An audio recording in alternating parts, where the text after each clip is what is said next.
Inilarawan niya sa kanyang kalooban ang demonic energy at ang demonic arts.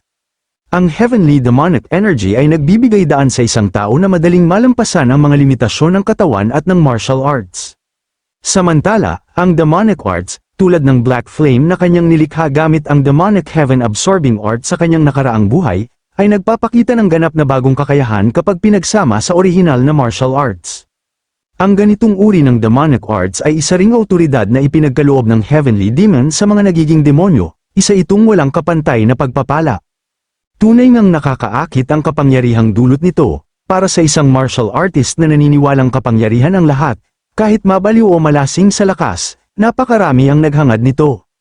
Ang demonic heaven-absorbing art ay nagtataglay rin ng awtoridad na ipinagkaloob ng heavenly demon, kaya ang pagbawi nito ay dapat ding nasa ilalim ng kapangyarihan ng heavenly demon. Samantala, tinitiis ni Yang Chun ang matinding sakit na dulot ng demonic energy sa loob ng kanyang katawan. Dahil dito, nabahala ang mga sundalo sa nangyari sa kanilang young master. Ngunit bigla silang tinaboy ng isang malakas na enerhiya, dahilan upang mapa-atras sila palabas.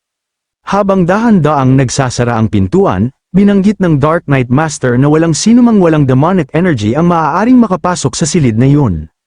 Tumingin siya kay Yang Chun, para sa kanya, hindi niya maintindihan kung bakit nagtataglay ito ng ganoong uri ng enerhiya, gayunpaman, kung babawiin ito ng heavenly demon, wala itong magiging problema. Habang patuloy na tinitiis ni Yang Chun ang sakit, naisip niyang hindi niya maaaring hayaang mangyari yun. Kapag sabay-sabay na naubos ang napakalakas na demonic energy na yun, magugulo ang daloy ng mga enerhiya at madudurog ang kanyang sisidlan. Kailangan niya itong pigilan, hindi niya ito maaaring hayaang magpatuloy. Dahil dito, nagulat ang heavenly demon, lalong lumakas ang pagbuga ng demonic energy, tila tumututol sa ideya na ito'y alisin. Sa takot, napayakap ang batang babae sa Dark Knight Master. Matapos ang pangyayaring yun, unti-unting nakawala si Yang Chun sa matinding sakit habang nagwawala ang demonic energy sa kanyang kalooban. Napatingin siya sa kanyang kamay, naguguluhan kung tumigil na ba ito, nang marinig niya ang sariling boses. Nanginig ang heavenly demon sa takot, habang nagtataka ang Dark Knight Master kung bakit bigla itong kumilos ng ganoon. Tiningnan niya si Yang Chun ng matalim, sapagkat akala niya'y isa lamang itong munting tigre. Iginiit ng Dark Knight Master na hindi niya maaaring hayaang magpatuloy ang sitwasyong yun, kaya agad niya itong inatake at ginapos gamit ang kanyang kapangyarihan. Napasigaw si Yang Chun sa matinding sakit habang paulit-ulit siyang hinahampas sa pader. Pagkatapos, lumikha ang Dark Knight Master ng isang sibat, iniisip na mas mabuting tapusin na niya ito ngayon. Napamura si Yang Chun sa pagkabahala, sapagkat wala na siyang natitirang lakas, sa ganitong sitwasyon, wala na siyang magagawa. Sinabi ng Dark Knight Master kung may sisisihin man siya, iyon ay ang kanyang kapalaran, kasabay nito, inihanda niya ang kanyang sibat at buong lakas itong ibinato upang tapusin si Yang Chun. Habang papalapit ang pag-atake, bakas sa mukha ni Yang Chun ang matinding takot, wala na siyang matatakbuhan.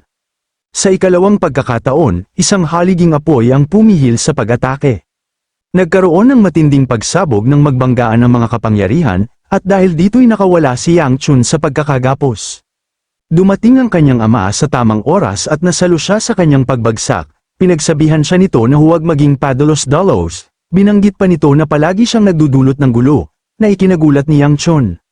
Napaisip siya kung paano nakapasok ang kanyang ama, gayong ang demonic energy ay isang nakamamatay na lason para sa isang martial artist na may panloob na enerhiya, naunawaan niya na maaaring ginagamit ng kanyang ama ang init upang inutralize ang demonic energy.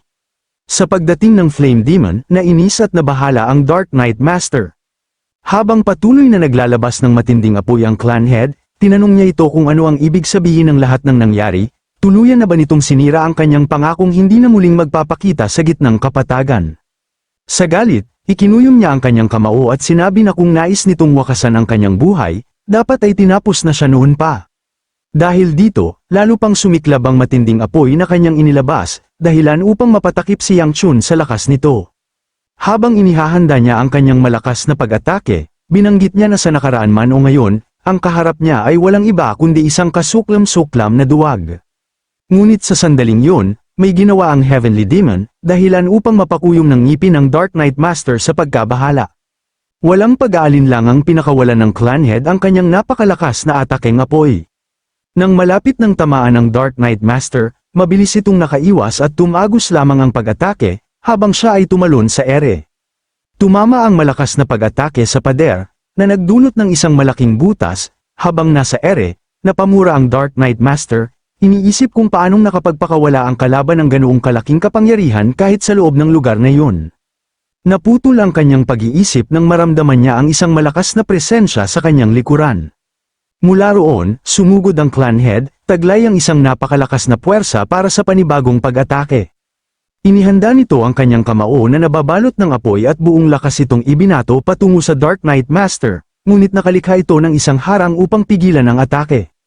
Dahil sa lakas ng banggaan, nagdulot ito ng malakas na alon ng enerhiya sa paligid, dahilan upang mapa-atres si Yang Chun. Nang hamupa ang pag-atake, napatingala siya at hindi makapaniwala na nagawang maharangan ng Dark Knight Master ang atake ng kanyang ama. Napaisip siya, marahil ay hamina na ang kapangyarihan ng kanyang ama, o baka naman naapektuhan siya ng demonic energy. Habang pilit na hinaharangan ng Dark Knight Master ang atake, unti-unting nabibiyak ang kanyang pananggalang dahil sa tindi ng puwersa. Ngunit sa sandaling yon, naglabas siya ng mas matinding kapangyarihan. Isang malakas na alon ng enerhiya ang sumabog, dahilan upang mapa-atres ang Flame Demon pababa, habang napatilapon si Yang Chun dahil sa impact. Nang tuluyang hamupa ang kapangyarihan, maayos na nakalapag ang clan head, bagamat wasak na ang paligid. Napatingin siya sa Dark Knight Master at tinanong niya ang Flame Demon kung siya nga ba ay isang duwag. Habang nakatayo sa lagusan ng mga demonyo, ipinahayag ng Dark Knight Master sa Flame Demon na isipin na nito ang nais nitong isipin tungkol sa kanya. Para sa kanya, mas malaki ang larong kanyang tinitingnan, hindi siya isang hangal na sisir sa sarili niyang plano dahil lamang sa isang laban. Kalmadong nakinig ang clan head, at sinabing huwag itong maging kampante, sapagkat hindi ito ang huli nilang pagkikita, nagkataon lamang na may pakay din siya sa kanyang anak, samantala, dahan-daang tumayo si Yang Chun at tinanong kung saan balak pumunta ng kalaban. Sa kanyang mahinang kalagayan, tinawag niya ito at sinabing hindi pa sila tapos, mayroon pa silang dapat ayusin. Napatingin sa kanya ang Heavenly Demon, may halong kuryosidad. Galit na sumigaw si Yang Chun at iginiit na bumalik ito kaagad. Ngunit habang hawak ang kanyang nabaling braso at nanghihina ang katawan, napatigil siya sa pagsasalita. Bumagsak siya sa bisig ng kanyang ama, habang nagpapaalam ang Dark Knight Master hanggang sa muli nilang pagkikita. Ipinahayag pa nito na sa susunod nilang pagtatagpo, yun na ang panahon upang tuparin ang unang kasalanan ng pamilya Go. Matapos niyang sabihin yun, tuluyan ang nagsara ang pintuan ng lagusan ng mga demonyo. Sa kabila ng lahat, naisip pa rin ni Yang Chun na hindi niya maaaring hayaang makaligtas ang kapahamakan na yun, lalo na sa harap mismo ng kanyang mga mata, at tuluyan na siyang nawala ng malay. Ngunit sa sandaling yon, pinigilan siya ng kanyang ama, sinabing sapat na yon. Pagkatapos, kinarga siya nito palabas, at unti-unti silang bumalik sa Shaanxi. Matapos ang matinding labanan, dahan-daang iminulat ni Yang Chun ang kanyang mga mata. Napatanong siya sa sarili kung ano ang nangyari, sapagkat malinaw niyang nakita ang Dark Knight Master at ang Heavenly Demon na bigla na lamang naglaho sa kanyang harapan. Sa kanyang pagdilat, nagtaka siya sa isang amoy na matagal na niyang naaamoy. Napalingon si Bea nang maramdaman niyang gumagalaw si Yang Chun. Napansin niyang nagising na ito, at napagtanto ni Yang Chun na ang amoy na kanyang nalalanghap ay nagmumula kay Bea, dahil karga-karga siya nito. Habang pauwi ang lahat, nanatiling magulo ang isip ni Yang Chun at hirap siyang paniwalaan ang mga nangyari. Natapos na ang insidente sa Dark Knight Palace, tanging ang pangunahing palasyo at ilang sangay lamang ang nanatiling nakatayo. Maaaring tipunin ng nakatakas na Dark Knight Master ang natitirang puwersa at muling lumitaw. Ngunit dahil ang pangunahing layunin ay iligtas si Huibi, nagpa siya ang kanyang ama na ipaubaya na lamang sa Merem Alliance ang paglilinis at agad na umuwi. Nabahala si Yang Chun sa pagkakasangkot ng alyansa, isang grupong hindi lubos mapagkakatiwalaan, ngunit sa sandaling yun, wala siya sa posisyong magsalita. Samantala, nahihiyang nakiusap si Yang Chun na ibaba na siya, sapagkat ayos na siya, ngunit tumanggi si Bea. Ipinaliwanag nitong wala pa siyang lakas at patuloy pa siyang nasasaktan. Tumutol naman si Yang Chun, iginiit na hindi siya umuungol. Hindi na nakatiis si Huibi. Napalingon nito at galit na nagsalita, hindi na niya kayang panoorin ang kalokohan ng dalawa, inutusan niya si Bea na ibigay na lamang si Yang Chun sa First Sword Unit na nasa likuran nila. Mula roon, nagsalita ang isang matanda habang karga siya ng isang sundalo, nagtatanong kung nais ba nilang magpalit, agad tumanggi si Yang Chun, wala itong saysay matapos ang lahat ng nangyari. Biglang sumulpot si matandang Cheo at pabirong inasar si Yang Chun, sinabing napakatuso nito dahil nagpapakarga pa sa kanyang asawa, tila ba ito ang pinakamasarap na sitwasyon, nainis si Yang Chun sa narinig. Pagsapit ng gabi, patuloy na nag-iisip si Yang Chun, ilang araw silang naglakbay sa hamog bago tuluyang makalabas sa mapanganib na lugar, sa puntong yon, sapat na ang lakas ng kanyang katawan upang makagalaw muli. Sa loob ng tolda, palihim siyang lumapit sa kanyang kapatid at ginamit ang kanyang kakayahan. Habang natutulog si Huibi, matagumpay niyang nagawa ang kanyang layunin, kumpara sa kaso ng Sword Queen, baliwala sa kanya ang pagsipsip ng ganoong karaming demonic chi. Sa isip niya, maaaring hindi pa niya agad magamit ang kanyang martial arts, ngunit kaya na niyang maglakad mag-isa kinabukasan, mas mabuti nang umalis siya bago pa magising ang kanyang kapatid. Ngunit biglang may tumamang sipa sa kanyang mukha na naginip pala si Huibi. Naiinis man, hinawakan ni Yang Chun ang paa nito at napaisip kung gising na ba ito. Matapos gamutin ang kanyang kapatid, lumabas siya at nagmuni-muni sa gilid ng bangin. Lumabas din si matandang Cheo at pinagmamasdan siya, napansin itong mabilis na naayos ni Yang Chun ang kaguluhan sa kanyang enerhiya na dulot ng pressure point seal, tuning ang kapakipakinabang ang kanyang demonic sky-absorbing art. Napahawak si Yang Chun sa kanyang dibdib, sa kanyang nakaraang buhay, inakala niyang simpleng kakayahan lamang ito upang sumipsip ng demonic chi, ngunit ngayon, napagtanto niyang kaya nitong sumipsip ng iba't ibang uri ng enerhiya at ayusin ang daloy ng mga ito upang hindi magbanggaan sa loob ng katawan. Lalong humigpit ang kanyang pagkakahawak sa dibdib, iniisip niya kung bakit siya nababagabag, akala niya'y nagbago lamang ang kanyang demonic art dahil sa kanyang muling pagkabuhay. Sa sandaling yun, naalala niya ang sinabi ng kanyang kapatid, na dinala siya sa isang silid at binalak siyang ipakain sa apoy, kahit sinabi ng bata hindi na siya kakain. Napagtanto ni Yang Chun na ang ibig sabihin ng hindi nakakain, ay hindi na siya sumisipsip ng enerhiya. Naalala rin niya ang sinabi ng Heavenly Demon, na ang kapangyarihang yun ay sa kanya.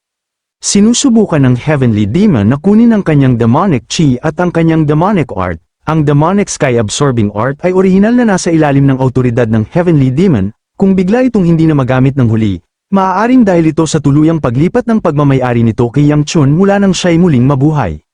Habang nagmumuni-muni, tinanong siya ni matandang Cheo kung iniisip ba niya ang tungkol sa Heavenly Demon at sa Dark Knight Master.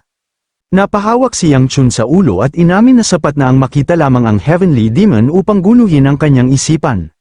Sa loob ng maraming taon, ang alam niya ay unang lumitaw ang Heavenly Demon sa gitnang kapatagan upang itatag ang Demon Cult, at sakupin ang mga puwersa ng Dark Knight Palace na kalaunay dinurog ng Merm Alliance. Tahimik na nakinig si matandang Cheo habang ipinapaliwanag ni Yang Chun ang kanyang nalalaman, tungkol sa pinuno ng palasyo at sa pangalawang pinuno na nagtataglay ng malademonyong chi ng Heavenly Demon. Ngunit sinabi niya na kabaligtaran ng lahat ng yun sa kanyang nalalaman, sa katunayan, ang ugat ng Demon Cult ay ang Dark Knight Palace. Sa galit, malakas na sinuntok ni Yang Chun ang lupa. Sinisin niya ang sarili, hindi niya dapat hinayaang makawala ang kalaban, kung mas marami lamang siyang nalaman noon. Napabuntong hininga si matandang Cheo at pinaalalahanan siya na baguhan pa rin siya, nakalimutan na ba niya ang kanyang mga pinagdaanan, may mga bagay na lampas pa sa kanyang kakayahan. Ipinaliwanag nitong kung hindi dahil sa kanyang ama, maaaring patay na siya bago pa niya nasalayan ang Heavenly Demon, ang kanyang mga kilos ay bunga ng pagiging padalos-dalos at kasakiman, sa kasalukuyan niyang kakayahan, mas mabuting ituon muna niya ang pansin sa ligtas na pag-uwi. Dagdag pa niya, kung gaano man siya nababagabag, hindi makatutulong ang basta na lamang pag-iisip, sa halip, dapat niyang paghandaan kung paano niya haharapin ang mga ito sa hinaharap. Ngumiti si matandang Cheo at ipinaalala ang kanyang sinabi noon na siya mismo ang pipigil sa Heavenly Demon. Kinaumagahan, matapos ang pag-uusap na yon, nagtungo si Yang Chun sa isang ilog at naghilamos upang mahimasmasan sa mga nangyari. Tinitigil niya ang kanyang refleksyon sa tubig at napagtanto niyang tama si matandang Cheo, dapat siyang maging handa mula pa noong sandaling umalis siya, ngunit ang buong pagsubok na yun ay puno ng kawalang ingat, nabubuhay lamang siya ngayon dahil sa swerte. Napakuyom siya ng kamao at nainis sa kanyang sarili, hindi na ito maaaring maulit. Hanggang ngayon, akala niya ay sapat na ang kanyang ginagawa upang palakasin ang sarili, ngunit dumating na ang Heavenly Demon sa gitnang kapatagan, at ang kasaysayan ay nagsimulang magbago mula sa kanyang nalalaman, mahaba pa ang kanyang lalakbayin, ngunit wala siyang oras na dapat sayangin, kailangan niyang palakasin ang sarili sa pinakamabilis na paraan, anumang paraan na kinakailangan.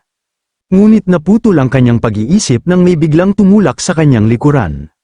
Sa gulat, nahulog siya sa ilog, si Huibi pala ang may gawa nito.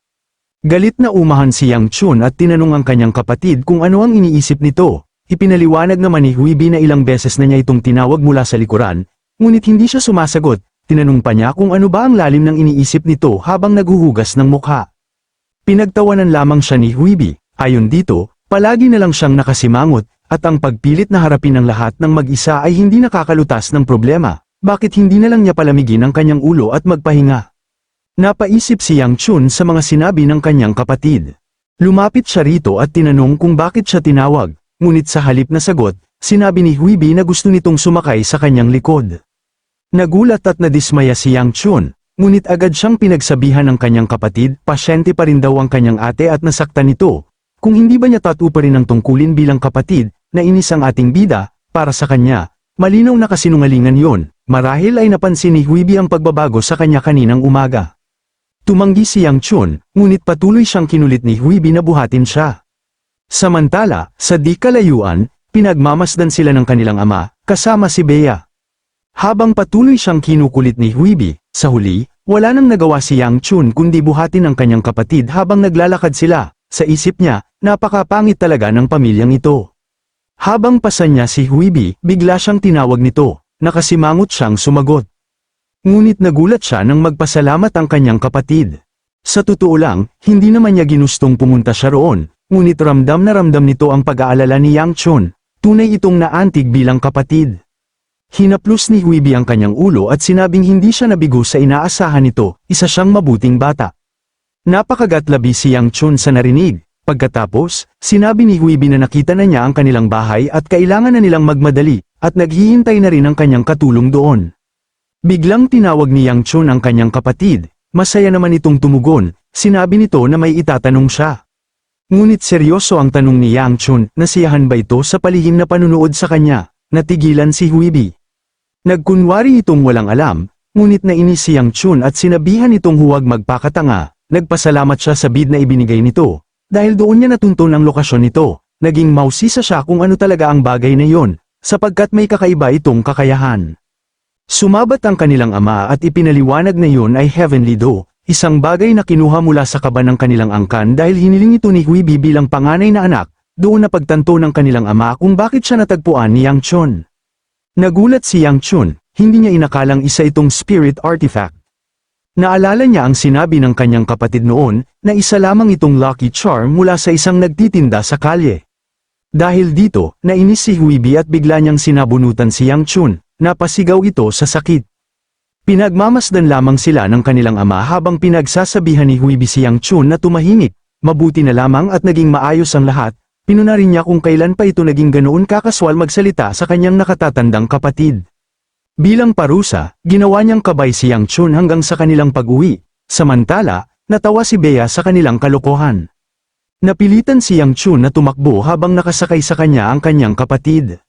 Habang papalayo sila, napasigaw si Yang Chun, inaamin na nagkamali siya at nakikiusap na bumaba na ito.